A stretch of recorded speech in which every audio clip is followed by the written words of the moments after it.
이슈의 중심에 있는 인물을 만나서 이야기를 나눠보는 3라운드 불편한 인터뷰 시간입니다.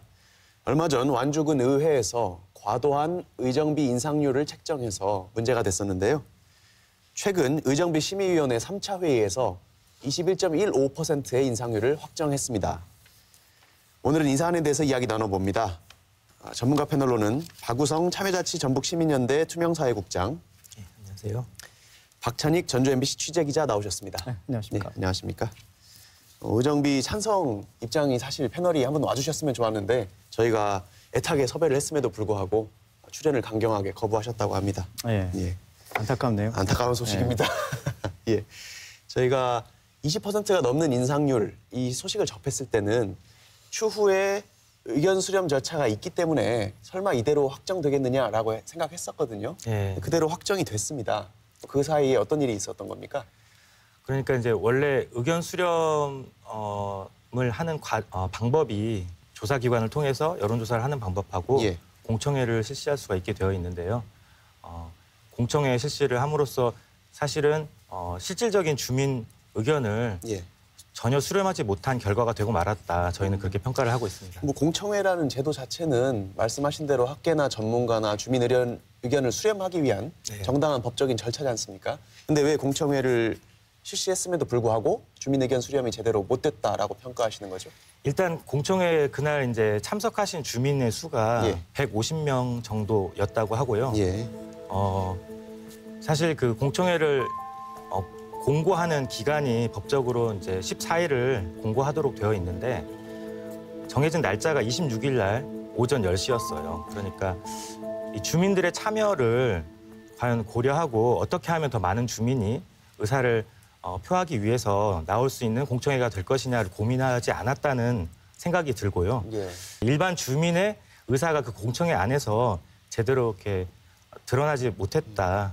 그렇게 예. 보고 있습니다. 그러니까 말씀하신 대로 그날 저도 공청회에 참석했었는데요. 예. 지켜봤는데 사실 이미 확정된 상태에서 각자의 어떤 결정이 이미 난 상태에서 공청회에 참석했기 때문에 이미 그 찬반은 갈려져 있는 상태였고요. 그 찬반 간에 서로 공방만 오고 가는 예. 상태였죠.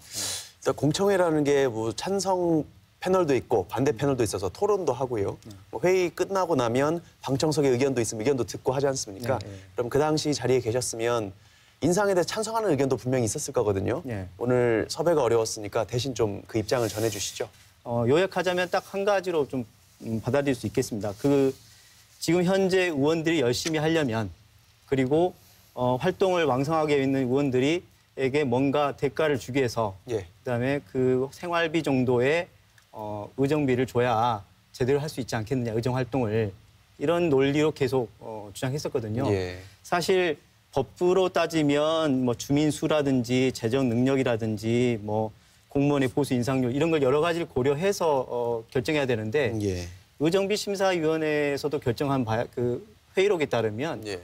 각자의 의견을 비밀리에 써서 그거를 단순 평균 내는 네. 식으로 결정했더라고요. 아. 그러니 어떻게 보면 말로 법적으로 따라야 되는 어떤 절차마저도 거치지 않았다라는 거 볼 수 있겠죠. 예. 우리 대충 좀 올려줘야겠다라는 어떤 그런 마음의 결정을 가진 분들이 심의위원회 위원으로도 구성이 됐고 예. 공청회 오신 분들조차도 감정적인 호소를 하고 이런 요식행위에 불과한 이 절차를 갖춰서 빨리 통과시키겠다라는 목적을 가지고서 진행했다고밖에 볼 수 없는 그런 공청회였습니다. 그러니까 구성을 보면 구성으로 10명으로 구성되거든요. 심의위원회 위원들이요? 예, 그렇습니다. 10명으로 구성되는데 뭐 이장 그리고 관변단체라고 하죠. 예. 예를 들어서 우리 사회치, 새마을, 뭐 이장협의회장, 뭐 농업경영인 뭐 이런 식으로 해서 예. 사실 군과 직접적으로 관련이 있거나 군 의원들하고 관련이 있는 분들이 여기에 참석을 했기 때문에 사실 군 의원들과 안면이 터 있는 사람들이 와서 결정하기에는 아마 깎는 거는 거의 불가능했을 거고요. 오히려 올려준다 하더라도 그 군 의원들 눈치 보느라고 오히려 대폭 올리는데 좀 찬성하지 않았냐는 예. 그런 의견들이 많습니다. 예. 그러면 이 정도 21.15% 정도 오르면 실제로 얼마나 받게 되는 건가요? 그러니까 기존에보다 월 40만 원 정도 더 받게 되는데요. 네. 연봉으로 따지면 이제 4천만 원 정도 예. 될 거라고 생각합니다. 그래서 이 정도면 지금 어느 정도냐면요. 아마 예전 2018년도 기준으로 따지면 전주, 군산, 익산 다음으로 완주 군이 의원이 받는 의정비가 제일 많았는데 예. 원래 많았죠. 지금은 이제 전주 다음으로 두 번째로 많은 상태입니다. 아, 예. 그러니까 인구수로 따지면 군산이나 익산시보다도 적은 완주군이 오히려 더 많이 받는 그런 좀 역전 현상이 일어났다고 해야 되나요? 이번 일을 계기로 한 연봉이 500만 원 정도 오른 거군요. 그렇죠. 40만 원씩 월 40만 원씩 오른다고 생각하면 됩니다. 예. 그러니까 이제 금액으로 따지면은 이렇게 비교하는 대상이 완주의 비교 대상이 전주나 군산, 익산은 아니거든요. 네. 그래서 이 전국에 있는 지자체들을 6개 그룹으로 나누어 가지고 서로 비교 대상이 될 만한 그런 지자체 간의 비교를 하도록 행안부 가이드라인에 그게 나와 있습니다. 예, 예. 그래서 완주군은 그런 82개 군부 지자체에 속하는데요. 이전에도 이미 완주군은 같은 비교 대상에 있는 다른 지자체에 비해서 훨씬 많은 의정비를 지급받고 있었어요.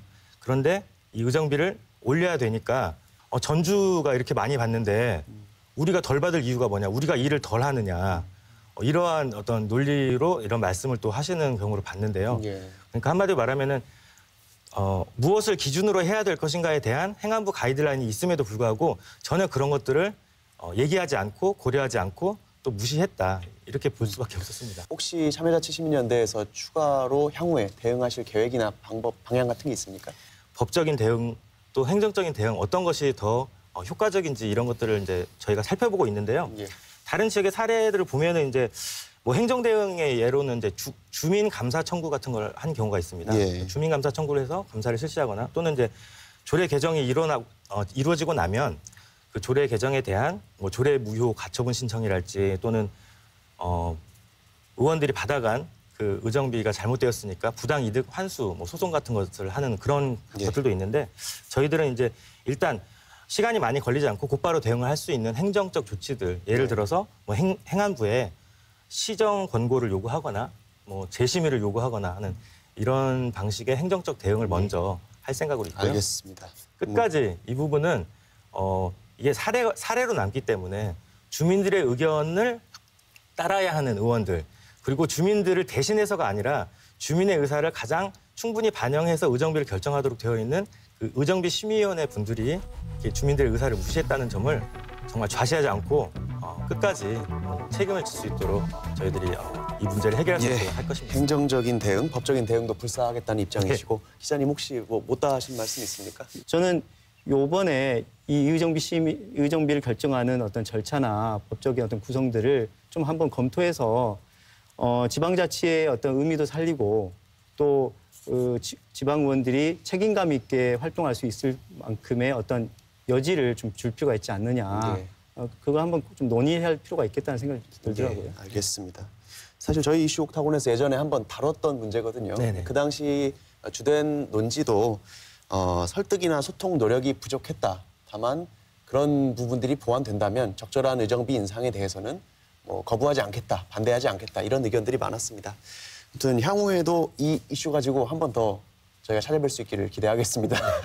근데 제가 이제 마지막으로 한 가지 좀 네. 밝히고 싶은 게 있는데요. 그러니까 부탁을 드리고 싶은 게 있는데 사실 저희가 이제 행정적인 대응을 하겠다라고 말씀을 드리긴 했는데 이 문제를 해결하는 가장 좋은 방법은요.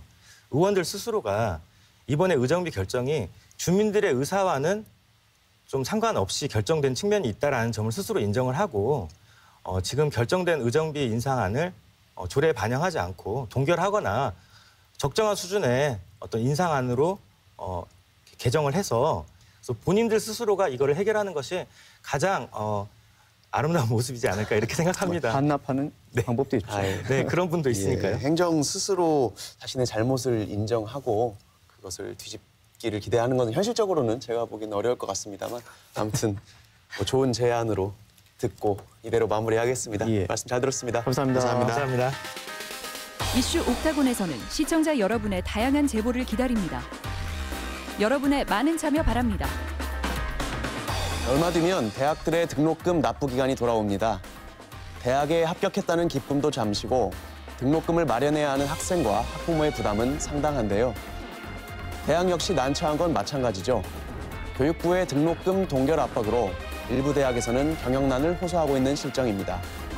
학생과 학부모, 대학이 상생할 수 있는 해법은 없는 걸까요? 다 함께 지혜를 모아 고민해볼 문제입니다. 지금까지 이슈 옥타곤이었습니다. 감사합니다.